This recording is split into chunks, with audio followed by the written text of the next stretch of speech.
Сайн байцгаана уу? Хязгаар үгүй подкаст эхлэхэд бэлэн боллоо. Хязгаар үгүй подкастаараа бид бүхэн гарааны бизнес эрхлэхийг хүсэж байгаа. Эсвэл өөрсдөө ямар нэгэн бизнес эрхлэх тодорхой хэмжээнд явж байгаа. Эдгээр хүмүүстэй зориулаад Монголдо гарааны бизнес эрхлүүлээд амжилттай явж өөрсдийн гэсэн байр суурийг эзлээд байгаа хүмүүсийг зочноор урьж оролцуулна. Тэдгээрийн дуршлагыг хуваалцаж байгаа. Тэгээд хязгаар үгүй подкаст маань эхлээд одоо 10-аад дугаар явж байна. Тэгээд өдийг хүртэл оролцсон зочдынхоо нийтлэг төрхийг хараад үзэхэд яг манай хязгаар үгүй подкастын одоо ураа үг шиг тийм ээ. Ямар нэгэн сэтгэлгээнд хязгаар тогтоогоогүй өөрсдийнхөө зорилгот маш тууштай ямарваа нэг мэдээж бизнес эрхлээд явуулахад зовлон бэрхшээл одоо саадууд их тохиолддог. Эдгээрийг одоо саад гэж үзэхгүйгээр дуршлаг болж гин боломж болж гин гэж үзээд маш өөдрөг юм сэтгэлгээтэй хүмүүс байдгийн байна гэдгийг ер нь нийтлэг олон зочдынхон ярианаас олж мэдсэн. Тэгэхээр ер нь ямарваа нэгэн зүйл маань өөрийнхөө сэтгэлгээний дотор л хязгаар тогтоохгүй юм бол тогтоочих юм бол тэгээ тэр нь ингээд цаашдаа явахгүй.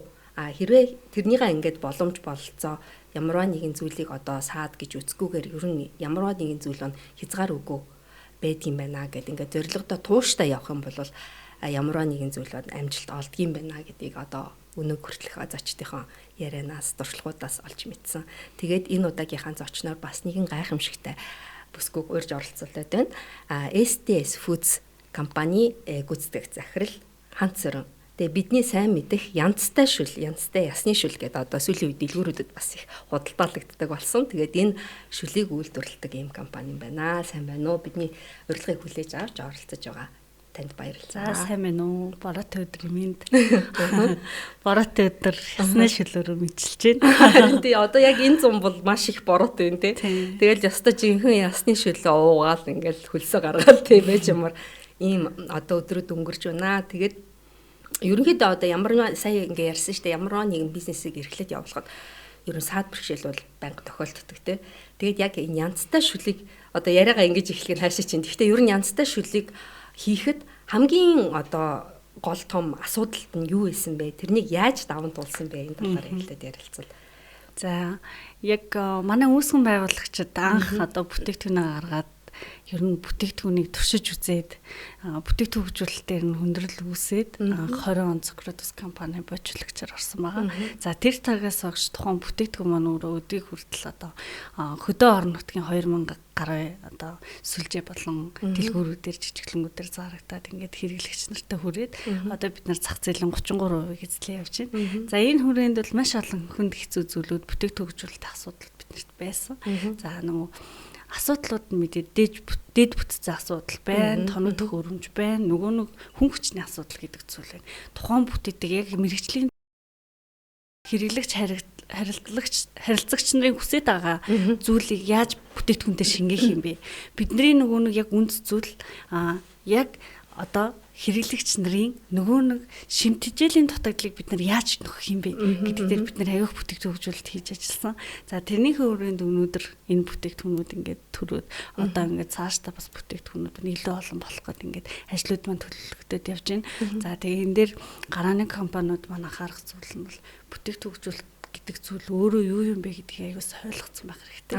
Ерөөсөө л бид нар хэрэглэгчдэд юу өгөх гээд байгаа юм бэ гэдгээ сайн ойлгож байгаа юм бол тэрэн дээр дараагийн асуудал ингээ явчихсан юм байлээ шүү. Бас энэ дээр бити цаг алдаарай л гэж хэлээ. Яг юу хүрэх гээд ямар үнцийг өгөх гээд байгаа юм бэ те. Энэ бүтээгдэхүүнийг авснаар хэрэглэгч яг ямар одоо зүйлийг олж авах юм бэ гэдэг тэрнийг маш сайн тэр ер нь маш зорилгоо маш тодорхой болгох хэрэгтэй шүү дээ. Тэгэхээр SDS Foods-ийн одоо энэ янзтай шүл нь 2017 оноос хойш гэж байна те. Тэгэхээр одоо баг зах зээлд нэвтрээд 7 жил болж байгаа. Тэгээд энэ хугацаандаас энэ шүлийг авч байнгын хэрэглээг болгосон хүмүүс бас баггүй байгаа гэж бодож байна л доо. Тэгвэл одоо миний яг бодлоор бол ингээд Монголд маань өөрөө машин органик бүтээгдэхүүний маш их том нөөцтэй орно тий. Тэгээд одоо жишээлбэл сүү цагаа идээч байдаг юм уу, махан бүтээгдэхүүнч байдаг юм уу. Тэгээд дээр нь одоо энэ шүл үн тий. Энэ бол ингээд Монголын бас нөгөө мал аж ахуйн орон гэдэг утгаараа маш их том нөөцтэй. Гэхдээ энэ нь яг ингээд зах зээлд бүтээгдэхүүн болоод гараад яг явж байгаа зүйл бол бас ховорхон бас сүүлийн үед бол тэгтээ нэлээд олон бий болж байна л доо. Тэгэхээр одоо жишээлбэл булууны эсийг өөрсдөө гэртээ ингээд хий гэх юм бол 10 20 цаг чанаал тэр нь чинь маш их цаг зав гаргаж ингээд хийх боломжтой. Тэгтэл энийг энэ ажлыг хөнгөвчлөөд имшүүл гаргая гэд маш их том санаа гаргасан гоё санаа гарсан биз дээ. Тэгээд энийгээ яг бүтээгдэхүүн болгоод хөгжүүлъя гэхээр бас мэдээж энэ үйлдвэрлэл болгоно. Гэртээ хэрэглээ хоёр бол бас шал хоёр өөр зүйл байгаа л да тий. Шал өөр зүйл гэх юм. Тэгэхээр чи одоо энд хадгалах нөөшлөх бодисгүй яг тэр ясны шүлний бүх ам чимийг ингээд хүмүүст хүргэхийн тулд мэдээж одоо зах зээлд гаргаад энэ чинь 6 сарын хадгалах хугацаатай тий. Гэхдээ энэ 6 сарын хугацаанд одоо гэртээ бол ингээд хадгална гэдэг чинь бас хөлтөөхөөс өөр арга байхгүй ч гэдэм юм ингээд байгаа тий. Тэгэхээр энийг яг яаж шийдсэн бэ? Энэ асуудал мэдээж бас манай сонсогчид үзэгчид маань тэр дундаа одоо ямар нэгэн Монголын энэ бүтээгдэхүүнийг одоо хайлна гихч үт юм уу те нэг юмыг ингээд бүтээгдэхүүн болгочих юмсан гэдэг ингээд хүн болгол бодчихлоо байх те. Тэгтээ тэрнийг яг яаж одоо үйлдвэрлэлд нэвтрүүлэх юм бэ гэдэг нь хамгийн том бас бодол байгаа даа шүү дээ. Тэгэхээр тэр үйлдвэрлэлд одоо ингээд нэвтрүүлээд ингээд гаргана гэдэг нь яг юун дээр хамгийн их анхаарах хэрэгтэй гэдэг юм бэ? Одоо танаа дээр хэлэх юм бол яг ямар зүйл баг вэ? За манайх болохоор яг бүтээгдэхүүн маань өөрөө 6 сарын хугацаа тий. Хэрэглэгч нар ер нь төдийлөн бас сайн ойлгодгүй энэ нөгөө массын хэрэглээ биш байгаад байгаа. Тэгээ бидний гол зорилго нь энийг яг хэрэглэгч нарт бас таниулах нь аюул чухал байгаа. За бүтээгдэхүүн маань өөрөө үйлдвэрлэлийн процесс шат амжилтгаа дэмжиж яваад хамгийн сүүлд савлагдаад тэгээ ариутгалын процесс буюу автоклавт ордог. За энэ маань өөрөө 120 градус дээш температурд ингээ ариутгадаг. Тэгээд ирэхээр нөгөө нэг зарим нэгэн одоо тэр температур төсвөргүй бактериуд нь ингээд үржлэн зогсдог. Бүрэн устна гэж бас хэлж болохгүй. Үржлэн зогсно. Тэгэхээр эргүүлээд нөгөө нэг ашигтай бактериуд бид нар олж авч байгаа юм бас нэг хэлбэр болж байгаа. Ингээд бүтээгдэхүүн маань өөрөө 6 сар хадгалагдаж байгаа одоо гол нууц нь бол энэндээ байгаа. Бид нар энээрээ дамжуулаад инновацлог технологийн бүтээгдэхүүн гэж бас хэлээд нэрлээд байгаа. За долооны ясны ясаа бол бид нар яг Момби грин гэх мэтлээ яг үндэсний бас томоохон байгууллагуудаас нийлүүлж авдаг.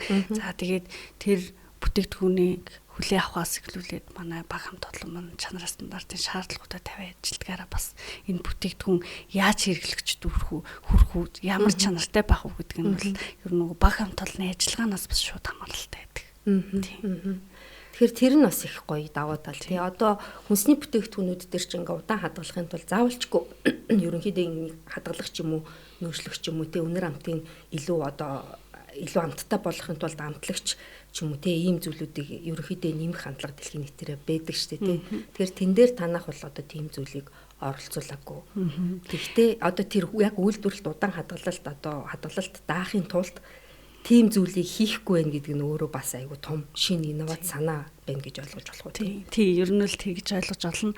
За манай яг үүсэн байгуулагч эмэгтэй 3 эмэгтэй найз манайх энэ бүтээгдэхүүнийг санаачлахтаа болохоор за ер нь бол яг экспортын чиглэлд гэхдээ яг эх орноосоо түгээд энэ бэлдэж болох үз.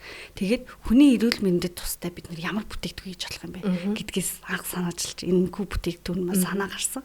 За тэр цагаас хойш одоо хүртэл яг бид нар ингээ үргэлжлүүлээд энийг яаж масс зах зээлд хүргэх үү? Яаж дэлхийн зах зээлд гарч одоо дэлхийг ясны шүлээр ундаалах уу гэдэг зорилгын дор одоо тэр алсын арга бий болгоод бид нар яг ажиллаад ингээ явж байгаа. Тэгэхээр бас одоо яг стартап гарааны компани гэдэг утгаараа тийм ээ. Танах чи одоо энэ жилийн 2024 оны Төв Азийн шилдэг 20 гарааны бизнес компани нэгээр шалгарсан тий. Тэгэхээр энд нэгдүгээр баяр хүргэе. Баярлалаа. Тэгээ хоёрдугаарт одоо болтол ингээд нөгөө гарааны компани гэдэг статусаа хадгалсаар явж байгаа тий. Тэгээд бас нөгөө хаб гэх бойжуулагчтай Сократус нөгөө бойжуулагч компанид хандсан. Энд хандах болсон шалтгаан юу исэн бэ? Ер нь энэ гарааны статусыг хадгалах одоо ашигч гэдэг юм уу те мерит нь юм дэдэг юм бэлээ. За анх Сократустай хандгалсан шалтгаан гэх юм бол яг нөгөө манай үүсгэн байгуулагчд маань бүтээгдэхүүнийг санаачилсныхаа дараа тухайн бүтээгдэхүүн хөгжүүлэлт хийж явж байхдаа ингээ маш олон саад бэрхшээлтэй тулгараад бүтээгдэхүүнийг яаж хийх үү, яаж үйлдвэрлэх үү, хөрөнгө мөнгөө яах уу гэд асуудлуудтай тулгарч эхэлсэн.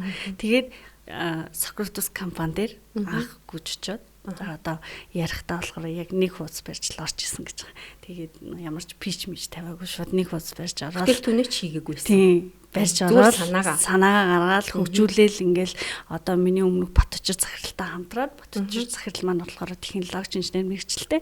Тэгээ бүтээгдэхүүний хэрхий яаж бий болох, үйлдвэрлэлтэд яаж нэвтрүүлэх үү гэдгээ анханаас нь эхлүүлээ ингэж явж байгаад Сократост маань орж ирсэн. Тэгээд амжилттай тэнцээд Сократос компанийнхаа боожуулах хөтөлбөрт 2 жил хамрагдаад за энэ цагаас хойш ер нь үйлдвэрлэл гэж ямар юм байх хэвтэй, бизнес эрхлэнэ гэж юу хийдгийг, санхүү мөнгийг яаж удирдах юм гэх мэтлээ яг нэг аавсыг бид нар заалгадаг шиг эхнээс нь нэг энэ зах зээл танигдах бизнес эрхлэх гэдэг зүйлийг манай компани бол заалгаж эхлээд тэгээ өнөөдрийг хүртэл яг ингэ явж байгаа ийм компани байгаа.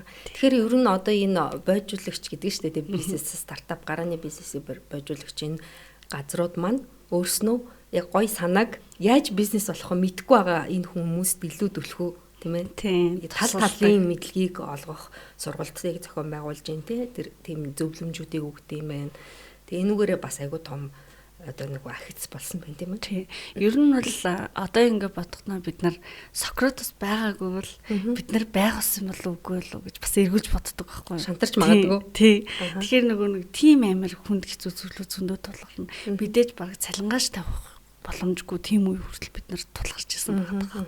Тийм энэ одоо гарааны бизнес эрхлэгчдийг дэмждэг одоо энэ бойжуулагч төвүүд бас зөндөө байсан тийм. Тэгэхээр өдөрт хандаад өөрсдийнхөө бас алийг сонгох үү сонгоод өөрсдийнхөө бизнесийг дараагийн шатанд бас хөгжүүлэх боломжууд бий болцсон шүү гэдгийг бас тийм мэдээ хүсэж байна.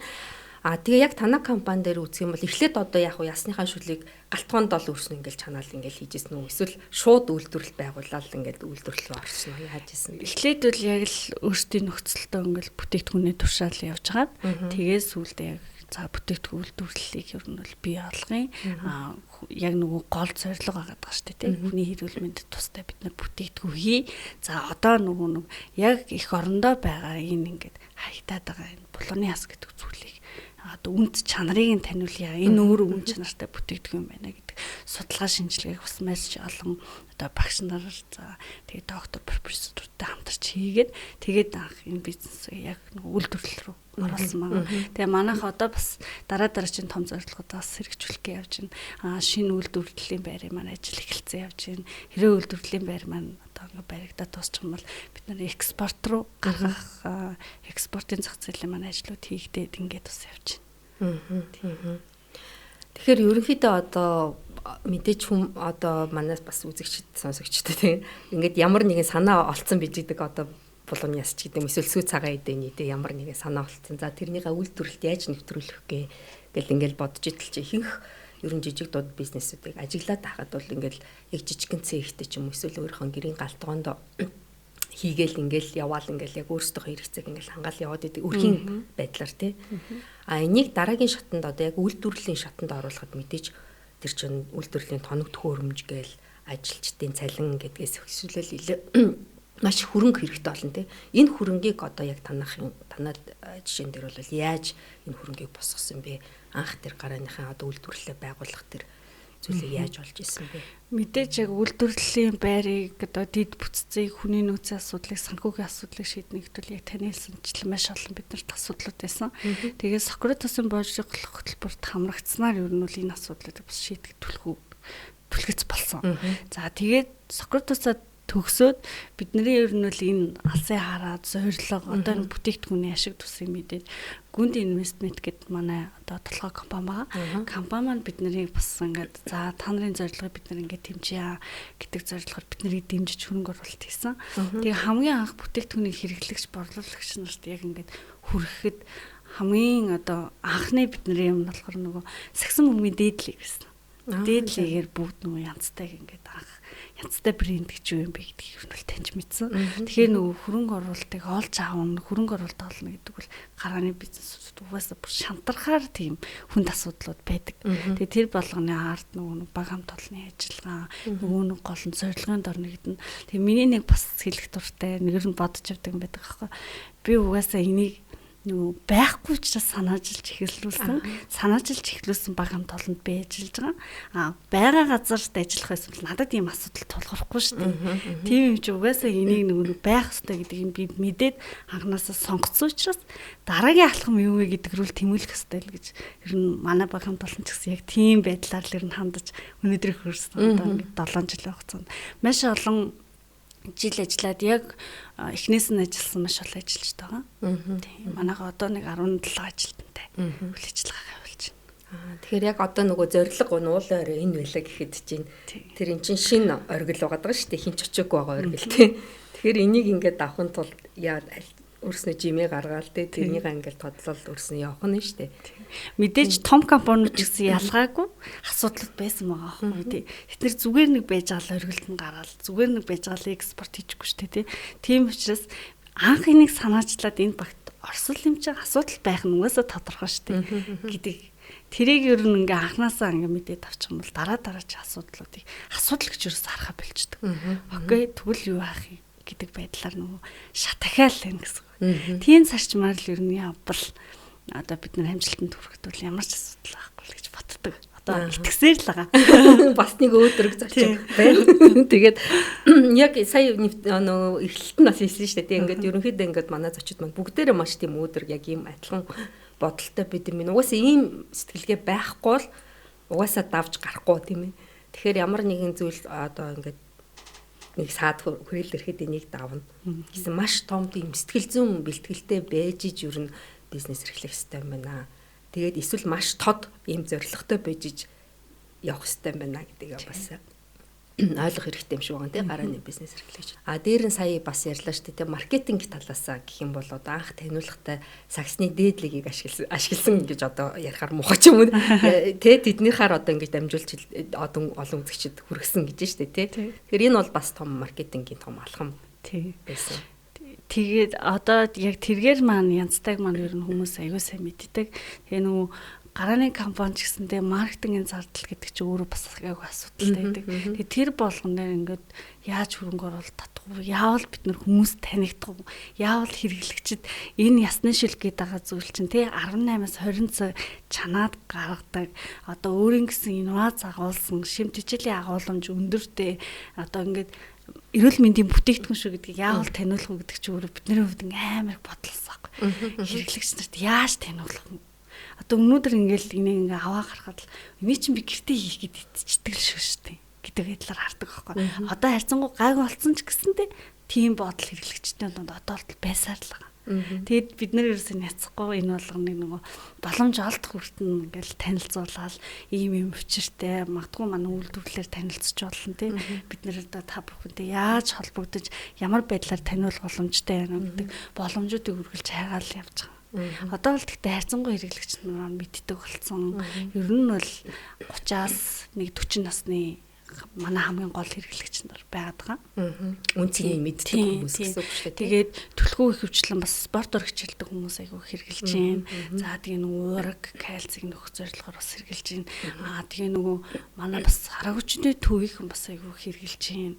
Гэ ер нь бол тодорхой сегментүүдэд ашиглаад тэгээ ер нь л энэ бүтээгдэхүүн бол нойргуудлыг бас арилгаж байна гэдэг ингээ хэрэглэгчнээс бас айгүй олон комментүүд ирдэг тийм мэдээж гомдол саналыг үйлдвэрлэлийн байгуулагчаас байнга хүлээж авна.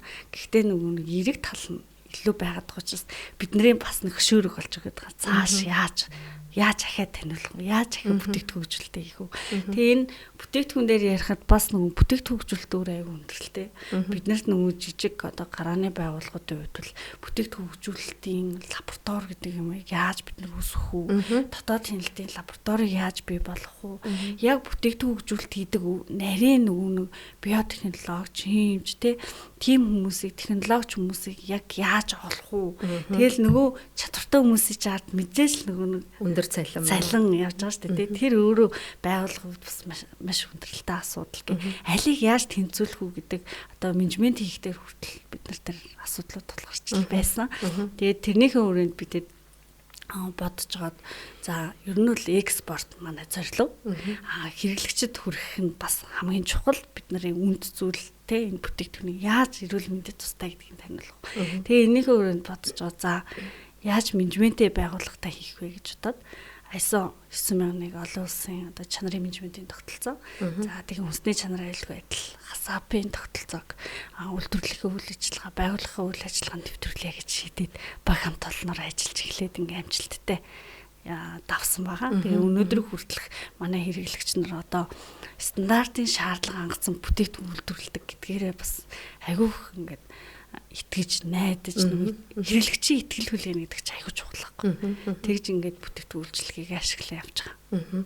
Мэдээж одоо энэ чинь хүнсний үйлдвэрлэлтэй хүнс тэгээ яг шууд хүн идэж хэрэглэдэг бүтээгдэхүүн учраас маш тэрэн дээр эрүүл ахуйн шаардлагыг нэлээд өндөр тавьдаг бах тий. Тэгээд сая хэллээ шүү дээ нөгөө эсрэг нөгөө саналаасаа илүү нөгөө магтаалын үгнүүдийг их авдаг гэдэг. Тэгтээ бас нөгөө шүүмжлэл чинь эргээд бас нөгөө бүтээгдэхүүнээ хөгжүүлэх, дараагийн шатанд гарах энэ бас шүүмжлэлийн санаануудаас бас айгүй их зүйлүүд олддог болов уу гэж бодож байна. Жишээлбэл энэ дээр яг тодорхой жишээ ярих юм бол ямар нэгэн зүйл байгаа юу? Одоо жишээлбэл ийм шүүмжлэл хүлээж аваад энийг ингэж одоо сайжруулсан ч гэдэг юм уу те. Зогсолтгүй мэдээж бүтээгдэхүүнээ сайжруулж л байгаа хэл гарааны бизнес гэдэг утгаараа тийм.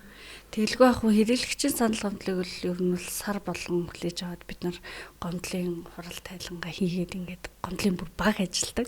Тэгээд онцлог нь манайх дээр харьцангуй гайгүй одоо нэг сөрөг комментууд бид нарыг ирдэг. Тэр болгоныг хүлээж авахдаа яг таны хэлсэнчлэн дараач ажилдаа төлөвлөгөө оруулах оруулаа явдаг байхгүй. Нэг жишээ гэх юм бол одоо манай энэ харагдаж байгаа ёсны шим төвөнд гэд бүтээгдэхүүн байгаа л да. Энэ бүтээгдэхүүний маань савлгаа өөрөө нэг хэрэглэгч нарт задлагад айгүй хүндрэлтэй байдаг. Заавал одоо би жишээлбэл задлах гэхээр ингээд чадахгүй ч юм уу. Заавал хайчилдаг тийм. Тэгэхээр энэ дээр бид нэр эргүүлээд манай үнэхээр савлгаа нь болохгүй байгаа юм уу? Тоног төхөөрөмж нь болохгүй байгаа юм уу? Энэ хоёр маань хоорондоо яг юу н одоо нийцэхгүй байгаа гэдэг дээр нөгөө мөршгөлт хичгэлсэн.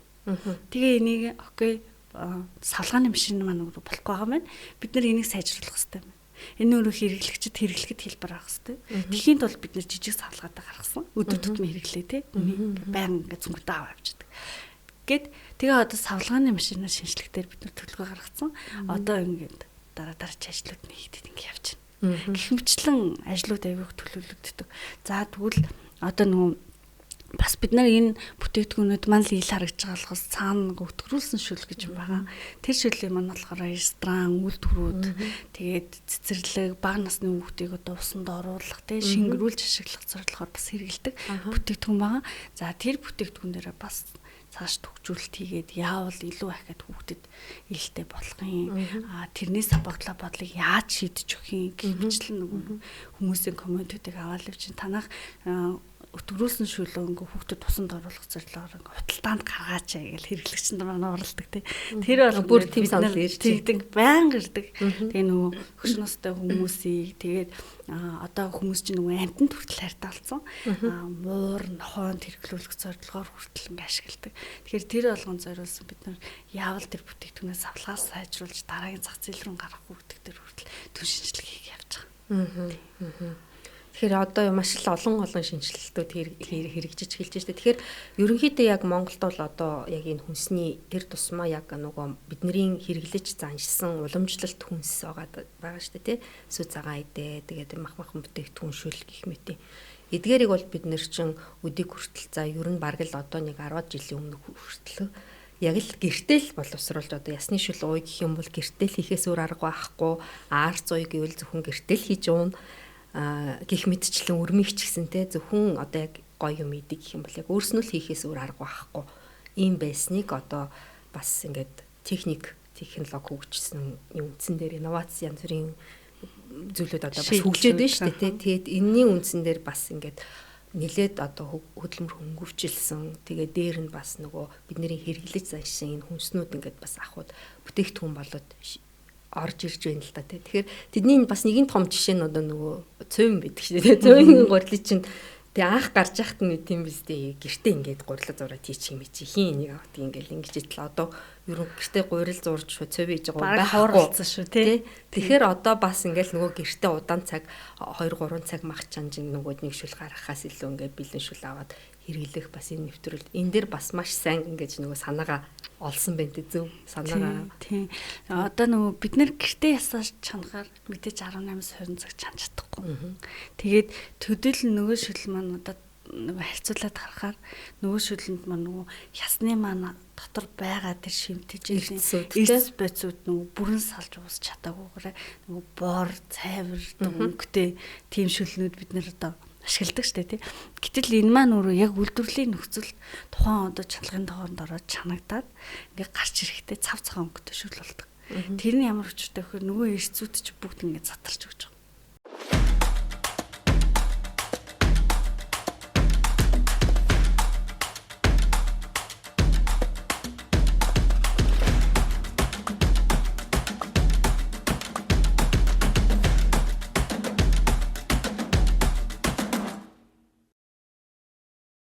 Одоо энэ ясны шүлэг бий болсны дараа нөгөө яс маань өөрөө ингээд чанаад дуусны дараа гарсан яс маань өөрөө бариад үцгэд ингээд шууд үүрч ундаг. Бутраад ундаг. Тийм, бутраад ундаг. Тэгтлээ нөгөө нэг энэ шүлэнд хамаг одоо агуулгадж байгаа эрс шимтгэлүүдтэй нөгөө гой юмнууд нь орсон.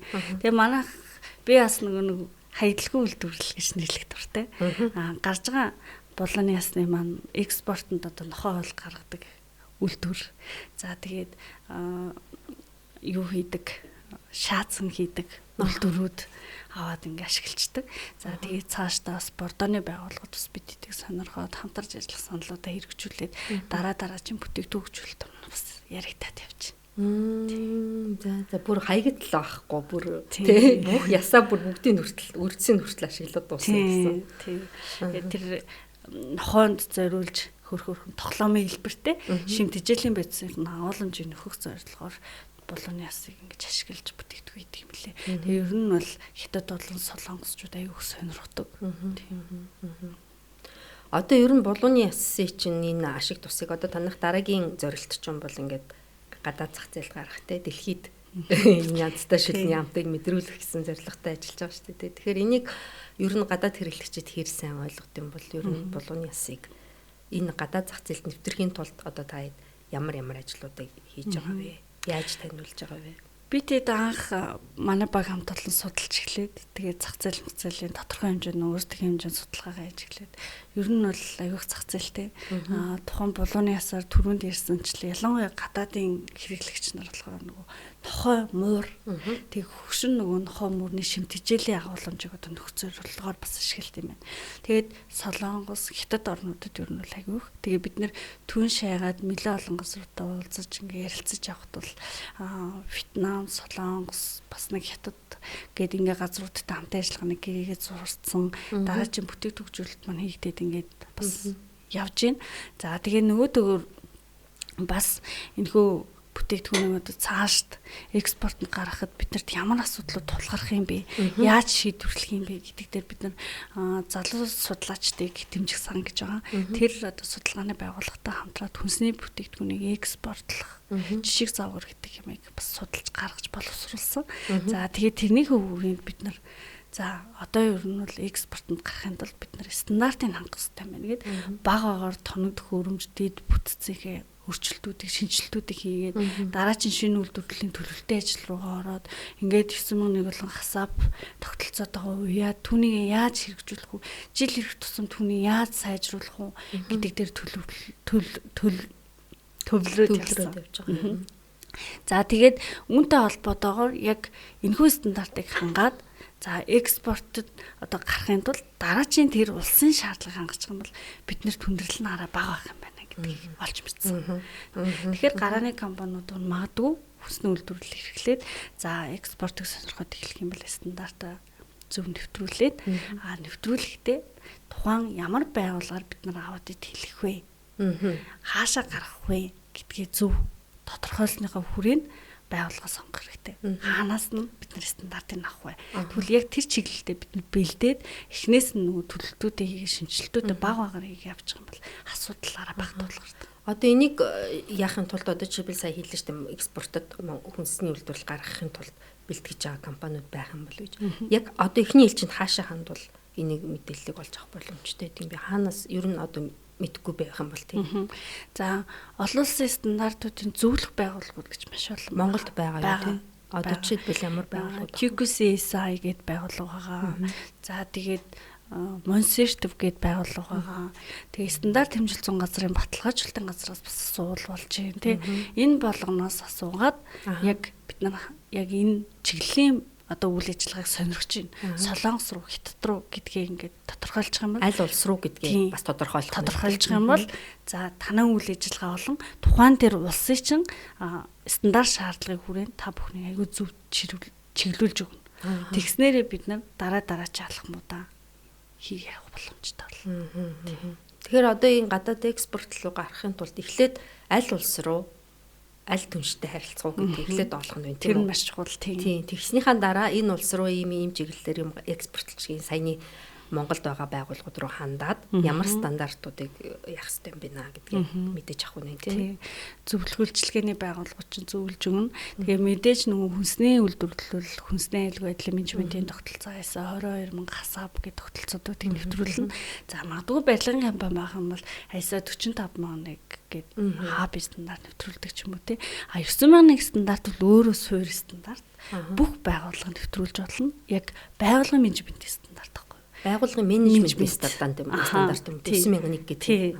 Байгууллагын менежментийн асуудлыг ярьж байгаа хгүй. Танай байгууллага яавал менежменттэй байх юм бэ? Яавал хэрэглэгчийн сэтгэл ханамжийг нэмэгдүүлэх юм бэ? Яавал түүнийг хэмжих юм бэ? Зорилгодоо яаж хүрэх юм бэ гэж бидний нөгөө алсын араа эрхэм зорилготой шууд уйлдж өгдөг. Бидний ингээд менежменттэй чиглүүлж өгдөг юм стандарт хгүй. Тэгэхээр одоо ерөнхийдөө бол нилээд л бас сайхан олон зөвлөгөөнүүдийг авлаа тий. Гэхдээ дахиад нэг ингээд эргээд хэлэх юм бол яг тэр ялангуяа хүнсний үйлдвэрлэлтэй тэгээд одоо зах зээлд байхгүй байгаа бидний хэрэгжилж заншилсан уламжлалт хүнс үт юм уу тий.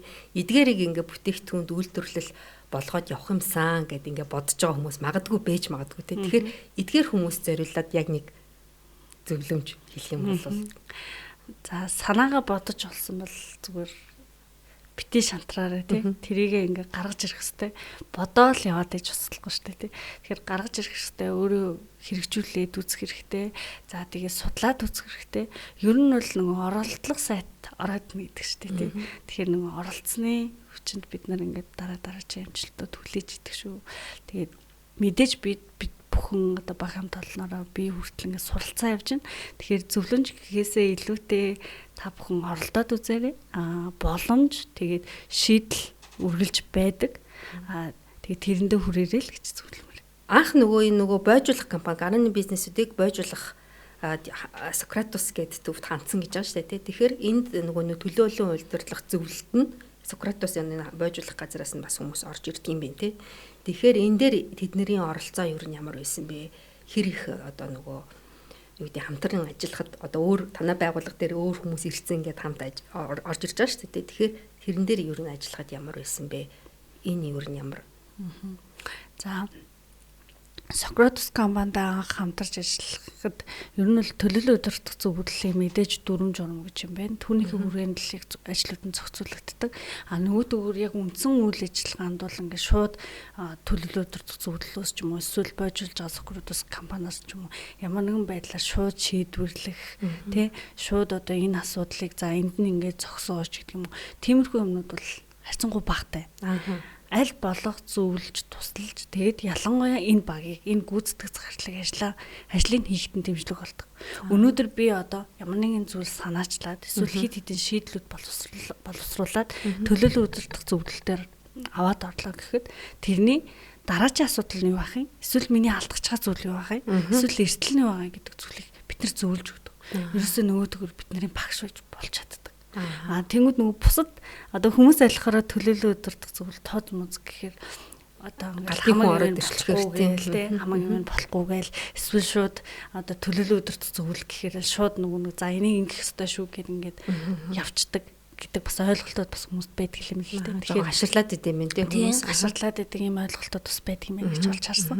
Тэгэхээр л энэ дээр бол бидний хувьд бол ямар ч асуудал гараагүй харин ч би нэг аюу гой боломж болсон гэж харж байгаа. Төлөөлөл удирдах зөвлөлийг яг дүрм журмын дагуу ажилдаг. Яг тэрнийхээ өрөөнд хурлаа зохион байгуулдаг. Байнгын албан тоод, албан мэйлээр хамтарч ажилладаг. За тэгээд боломж нь юу байгаа тэрэн дээр бид нэр чиглүүлдэг.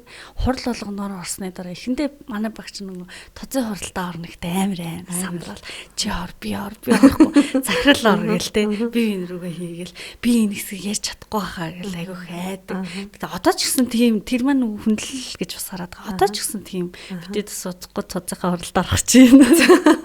Одоо ч гэсэн яг тийм айдас манд байж лээдэг манайхан. Тэгэхээр тэр болгоны цаанд ороод гараад ирсэн гэдэг дараа нэрэн тийм байсан бэ. Ингээ манай хүмүүс өөрөө аягүйх чадчихдаг. Аягүйх зүйлийг сурч идэг байна. Тийм. Тэгээ наад жил нөгөө хүнээс үгсэнсэн дараачийн ямиг олж харна. Эрсдэл гэж юу байх юм? Боломж гэж юу байгаа юм? Энэ мөнгөнд үг ингээд тооцоолсон бол нэр ингэж гарах байсан юм байна. Бид нэр ажлын бүтээмжийг нэр ингэж тооцоолох хэрэгтэй байсан байна. За хорогдол нормыг бид ингээ гаргацсан бол бидний ингээ хөрөнгө оруулалт магадгүй санхүүжилт авахд ингэж нөлөөлөх байсан юм байна. Гэх болгоныг бид нарт анхааруулж өгдөг. Тэгээд шууд нэг удаагийн тузаар үгүй энийг чи ингэж зөвшөөрөхгүй ч гэдэг юм тийм юм байдаггүй. Бид нарт нөгөө зааж зөвлөө. Тэнийг дагуу бид нар засаж залруулчаад дараагийн төлөвлөгөөр дурдах зөвлөлийг манахаас ингэ санаачлаад зарлаад тэгээд дараачих дээр нь харин яг хэлснийхээ дагуу сайжруулад ороод санхүүжилт авах, хөрөнгө оруулалт авах, дараагийн ажилд хамтрах, дараагийн хийж байгаа зүйлээ ингээд ойлгуулах, хамт нэг ойлголцолд хүрэх, урт хугацааны одоо үйл ажиллагаагаа сайн сайхан явуулах энэ ажлууд маань ингээ хийгдэ явдаг.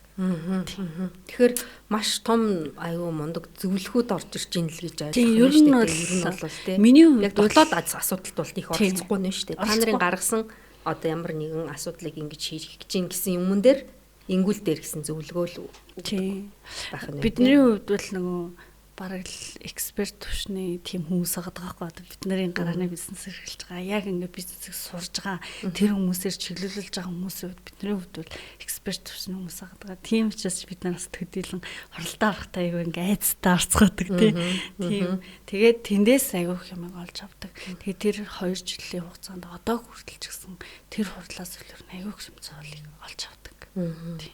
Ийм хурлалдаг. За. Одоо нөгөө үйлдвэрлэл талаас нь дахиад нэг асуучвал тий. Яг Монголд одоо ингээд хүнсний чиглэлийн үйлдвэрүүд бас тэр болгон одоо гадаадууд одоо бусад улстай харьцуулах юм бол бас ховор тий. Тэгээд яг энэ Монголд энэ дээр нь урд нь үйлдвэрлэж байгаагүй энэ чиглэлээр яг хүнсний үйлдвэрлэл хийгээ явуулахад яг ямар байдаг вэ? Хөрс нь хэр бэлтгэгдсэн байт юм бэ? Монголын зах зээл өөр нь ямар байдаг вэ энэ тал дээр? Ер нь бол саад бэрхшээлүүд ихтэй. Хамгийн анхны асуудал нь хэл нөгөө үйлдвэрлэлээ яг аль бүст нь эхлүүлэх вэ гэдэг газар сонголтоос үйлдвэрийн хаана байх вэ гэдгээс. Тэгээ нөгөө бид нар чинь хамгийн анх үйл ажиллагаа явуулахдаа түрээсэн байрнаас л эхэлж байгаа шүү дээ. Тэнгүүд хаана байвал боломжтой. Ядчил одоо тий хамтран ажиллагчаа авчирхад бидэрт яг ингээд хүнсний чиглэлийн үйлдвэрчээс цэвэрхэн байх хэрэгтэй, эрүүл байх хэрэгтэй, халах цонхон юм байх хэрэгтэй, аржуул цайтай байх хэрэгтэй гэдэг шаардлага байгаа тий. Тэрний хүрээнд сонголт хийхэд хүртэл бид нарт маш их хүндрэлтэй байдаг. Нөгөө нэг гарааны бизнес эрхэлж байгаа хүмүүст яг ингээд хүнсний шаардлага хангах газар нь үнэтэй байгаад байдаг. Түрээс аяг үнэтэй. Тэгээ ингээд тооцоолгооны асуудлууд тий. Тэгээд заараа ингээ гайгүйг сонгох гэхээр нөгөө нэг хүнсний үйлдвэрлэл явуулах шаардлагыг хангах уу гэд айгүй орчин бохирч байдаг юм тий. Айгүй олон асуудлууд тулгардаг. Тэгээд тэр болгоныг шийдэхин тулд айлгах бол бид нар хаана ямар боломж байна уу гэдгийг нь хайж эхэлнэ. Маш их судалгаа зарцуулдаг. За тэгээд нөгөө үйлдвэрлэлээ явуулж эхлэнгүүт дэд бүтцийн асуудлууд, хүний нөөцийн асуудлууд маш тулгамдaltaй.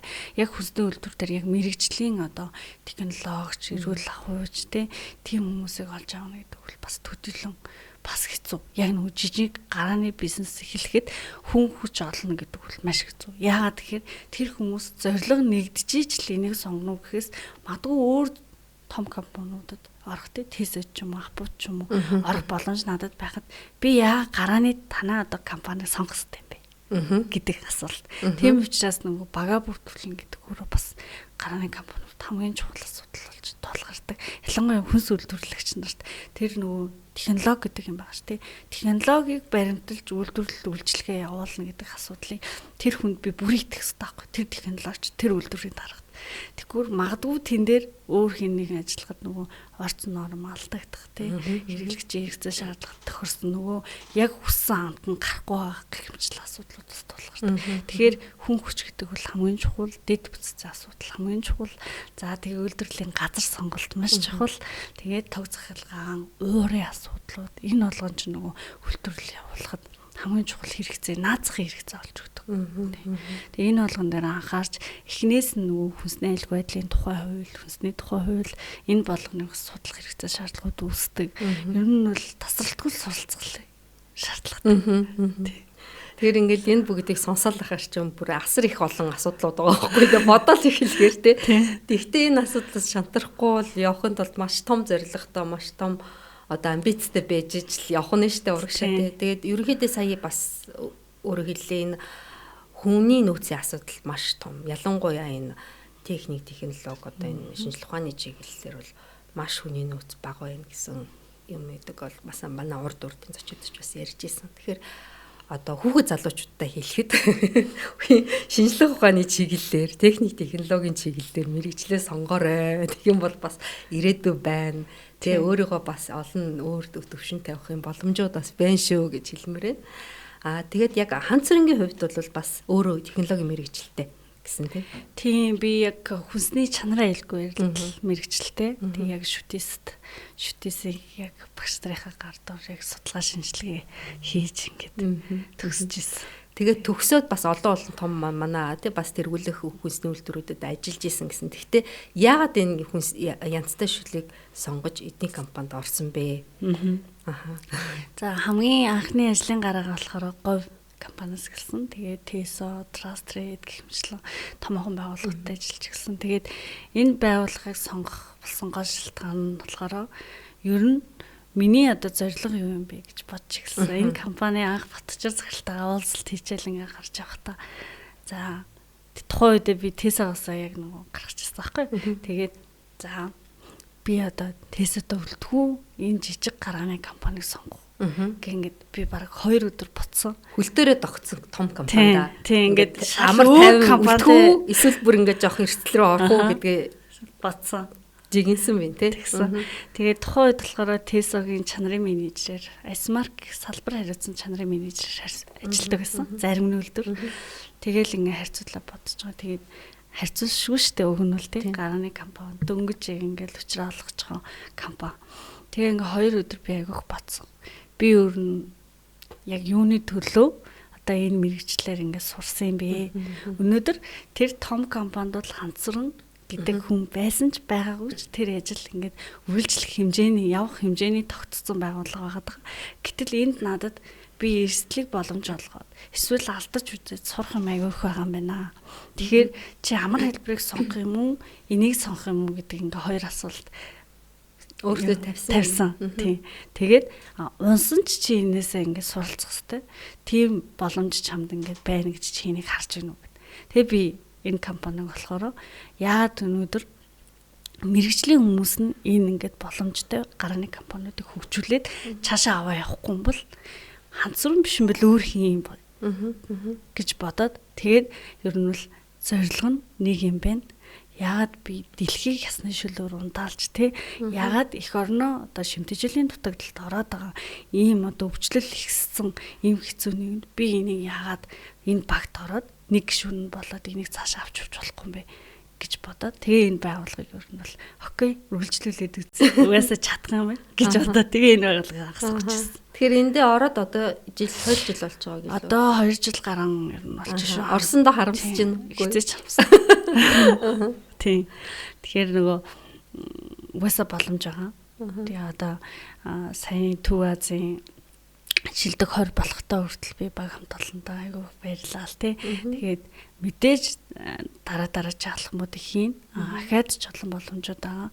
Тэгээ энд шантрах юм бол одоо булууны яс гэдэг зүйл өөрөө ингээд хаягдаад ингээд бид нар үйл ажиллагаа явуулсан бол их орн маань хөрс бохирдох гэл ингээд асуудлууд байгууллагын асуудлууд төрөл ирж эхэлж байгаа байхгүй. Тэгэхээр энийг би юу гэж хардаг вэ гэхээр наад захын нийгмийн асуудлыг хүртэл шийдэж байна. Би байгаль орчинтой ээлтэй байж чадчихээн тий.